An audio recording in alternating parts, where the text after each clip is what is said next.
আজ পর্যন্ত কোনোদিন মুসলমানদের উৎসব শবে বরাত একটা হিন্দু মসজিদে দেখার জন্য আসলো না। মুসলমানদের উৎসব শবে কদর একটা হিন্দু কোনোদিন চাওয়ার জন্য আসলো না। মুসলমানদের উৎসব রমজান মাসের রোজা একটা হিন্দু কোনোদিন তোমার সাথে সমাজ করার জন্য রাখলো না। একটা হিন্দু কোনোদিন তোমার ঈদের নামাজে আসলো না। একটা হিন্দু কোনোদিন তোমার সাথে জুমার নামাজে অংশগ্রহণ করলো না।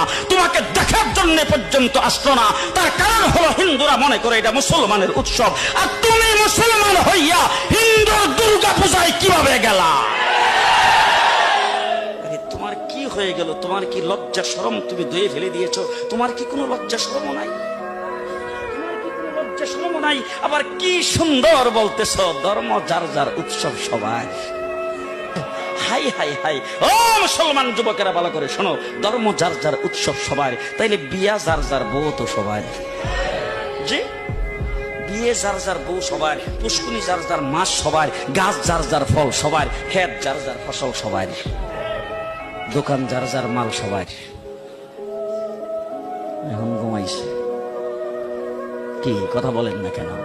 তাহলে আমার দোকানের মাল যদি আমার হয়, আমার ক্ষেতের ফসল যদি আমার হয়, আমার গাছের ফল যদি আমার হয়, আমার গাছের নারিকেল যদি আমার হয়, আমি বিয়ে করলে বউ যদি আমার হয়, মুসলমান আমার পুষ্কুনির মাস যদি আমার হয়, তাইলে ধর্ম যার উৎসব তার।